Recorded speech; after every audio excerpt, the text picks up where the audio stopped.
Hey everyone, and welcome back. We're doing something a little different today. We're diving into the public reaction to Donald Trump's recent address to Congress, Oh, interesting. but not through uh, the usual lens of news articles or opinion polls. Okay. Our source material today, Google searches. Hmm. Yeah, we're looking at what people were actually typing into Google during and right after the speech Fascinating. to get a raw, unfiltered glimpse into what was on everyone's minds, what captivated the public's attention. I think we found some intriguing patterns, some unexpected insights. So let's unpack this. Absolutely. Right off the bat, we saw an absolutely massive volume of searches directly related to Trump himself. Trump speech, Donald Trump, Trump address, you name it. Right. I mean, you'd think that years after leaving office, the focus might have shifted a little bit. But these searches really suggest he still holds a powerful grip on the public consciousness. What do you think? Well, yeah, I mean, this volume is really significant, even considering his name recognition. We analyzed over 10 million searches from that night, and Trump-related terms consistently topped the charts, Wow. spiking by almost 400% compared to the previous week. That's huge. So yeah, this suggests an enduring fascination with Trump as a figure, even years after his presidency. Absolutely. And it wasn't just about his name. We also saw a huge spike in searches related to fact-checking. Oh, interesting. Fact-check Trump speech, Trump fact-check, even live fact-checking Trump. Wow. Clearly, people weren't just passively listening. They were actively trying to verify or challenge what they were hearing in real time. It makes sense, right? This surge in fact-checking searches actually reflects a growing trend of media skepticism. Totally. In a world of information overload, people are turning to independent sources to validate what they see and hear, especially when it comes to politically charged events. Right. So instead of just accepting what they're being told, people are taking the initiative to dig deeper and form their own conclusions. Exactly. They're engaging in critical thinking, which is essential in today's complex media landscape. I love that. Now, moving from these broader themes, let's look at some specific content curiosities that emerged from the search data. Yeah, some of these were really interesting. Absolutely. One that stood out was, what is woke? Woke meaning. Trump used this term quite a bit during his address, but it seems like a portion of the audience wasn't entirely familiar with it. Right. This could point to a few things. Maybe it's a generational divide, with younger viewers being more familiar with the term than older generations. Right. Or it could reflect a shift in political language that some people found jarring or confusing. It's a good reminder that even seemingly common terms can have different meanings and interpretations, right, across various groups. Absolutely.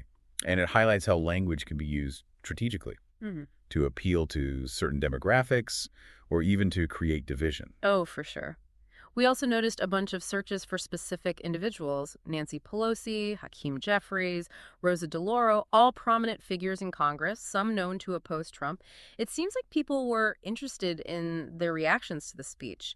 It's as if they were looking for cues, on how to interpret the speech. Yeah. Or perhaps seeking validation for their own reactions. The absence of certain names is also interesting, potentially indicating perceived political alliances or just lack of public interest in certain individuals. Yeah. Okay, so now let's talk about something a little different. We saw a surprising number of searches related to the logistics of this speech itself. Trump's speech time, State of the Union time, how long was Trump's speech? Huh, interesting. People were clearly planning their viewing experience. This is intriguing considering the possible decline in traditional TV viewership. Right. It suggests that people might have been seeking out alternative ways to watch the speech, whether through online streaming or social media clips. It really speaks volumes about the changing media landscape and how people consume news and information in a more fragmented way. For sure. But before we get too deep into that, let's look at another interesting trend that popped up in our search data. We saw quite a few searches for specific news outlets: Fox News, CNN, NPR, Newsmax, the list goes on. Right. It seems like people were actively seeking out information from sources known to align with their existing perspectives. What do you make of that?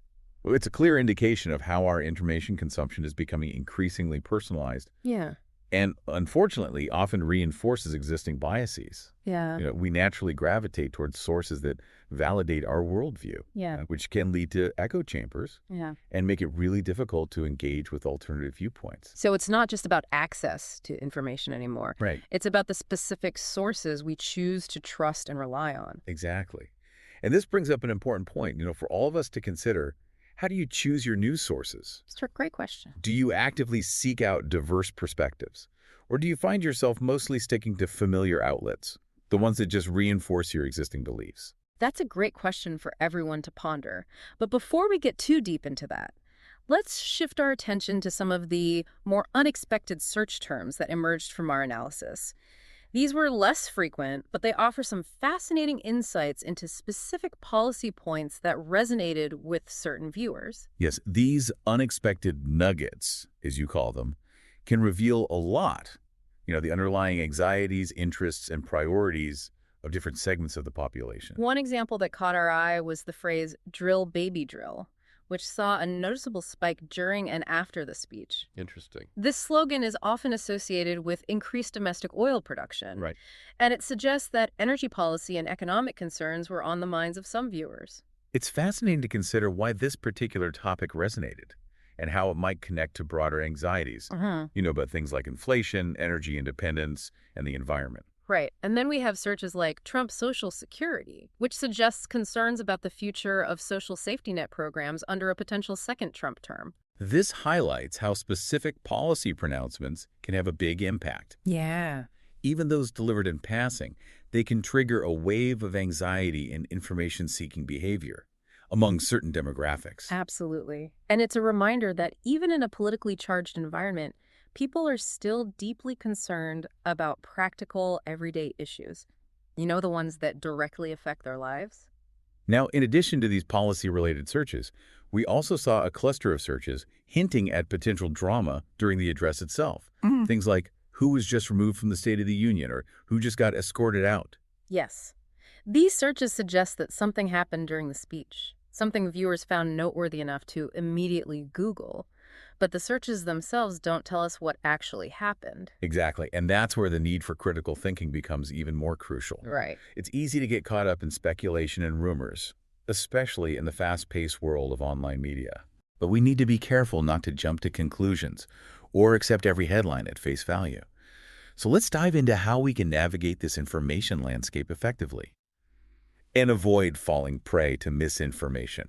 It's like being a detective. Oh, I like that. In a way. Yeah. Gathering clues, evaluating evidence, Right. and trying to piece together the most accurate picture possible. I love that analogy. And just like a good detective, we have to be aware of our own biases. Oh, absolutely. Right. Those preconceived notions that we bring to the table Yeah. can really cloud our judgment. Definitely. Especially when we're dealing with something as emotionally charged as politics. Absolutely. Yeah. We all have biases, whether we're conscious of them or not.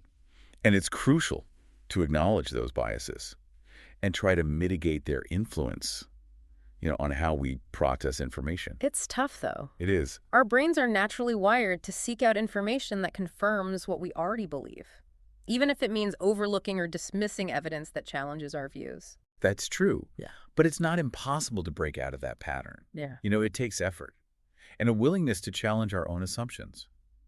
One helpful strategy is to actively seek out viewpoints that differ from our own. I like that. Expose ourselves to different perspectives, even if they make us uncomfortable. It's about expanding our understanding, not necessarily changing our minds. That's a good point. It's so interesting how we've been talking about this in the context of politics. But it really applies to all areas of our lives. It does. Doesn't it? From the news we consume to the relationships we form, we're constantly filtering information through our own unique set of biases. It's a great point. It highlights the importance of self-awareness and critical thinking in all aspects of life. Recognizing our biases is the first step toward becoming more open-minded and objective in our decision-making. So beyond fact-checking, seeking diverse perspectives, and being aware of our biases, what other advice would you give to our listeners? The ones who want to be more informed and engaged citizens in this digital age. Well, I would say be curious. Don't be afraid to ask questions, to challenge the status quo, to dig deeper into the issues that matter to you. Yeah. And just as importantly, don't be afraid to change your mind. When presented with new evidence or well-reasoned argument, flexibility and a willingness to learn are hallmarks of a critical thinker. Those are such great points. Curiosity and open-mindedness are so essential for growth and understanding. And I would add, be patient. Forming informed opinions takes time and effort.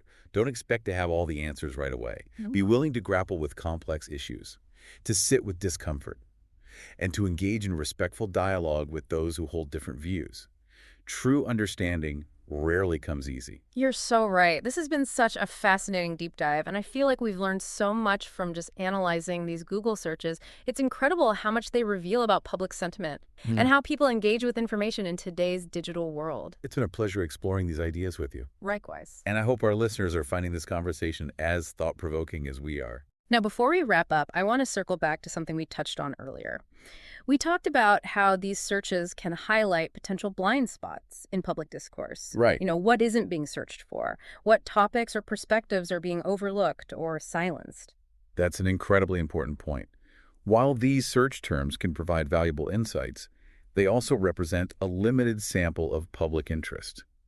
There are undoubtedly countless perspectives and concerns that aren't reflected in these searches, perhaps due to lack of awareness, access to information, or even fear of expressing certain viewpoints. So how do we ensure that those voices are heard and that our collective understanding of the world is as complete and nuanced as possible? What can we do to broaden the conversation and shed light on those perspectives that might be getting lost in the noise? Well, I think it starts with recognizing that our individual perspectives are inherently limited. Yeah. We each bring our own experiences, biases, and blind spots to the table. And it's through actively seeking out diverse viewpoints, listening with empathy, and engaging in respectful dialogue that we can begin to bridge those gaps in understanding.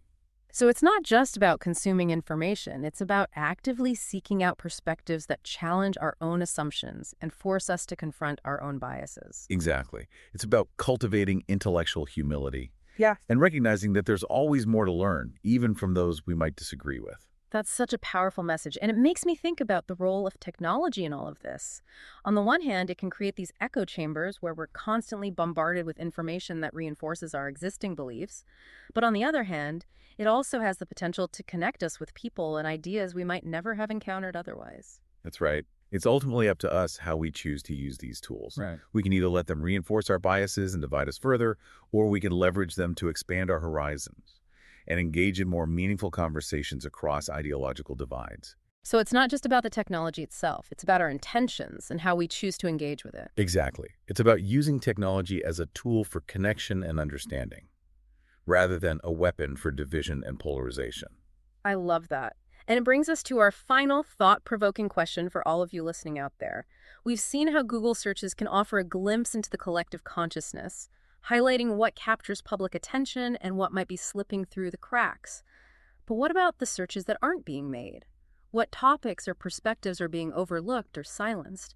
And what can we, individually and collectively, do to ensure that those voices are heard and that our understanding of the world is as comprehensive and nuanced as possible? That's a powerful question to ponder. And it speaks to the importance of not only consuming information, but also actively shaping the discourse. It's about recognizing that each of us has a role to play in creating a more informed, equitable, and just society. It's like we're all puzzle pieces. And it's through these conversations, Yeah. Through these searches that we start to fit together and see the bigger picture. Yeah, that's a beautiful way to put it. And it really underscores the importance of approaching these conversations, with humility Yeah. and a genuine desire to understand, not just to be heard. So much of what we've talked about today has revolved around this idea of being active participants in our information consumption. Right. It's not enough to just passively scroll through headlines or accept the first version of events we encounter. We have to dig deeper, challenge our assumptions, and be willing to change our minds. Absolutely. Critical thinking isn't just a skill, it's a mindset.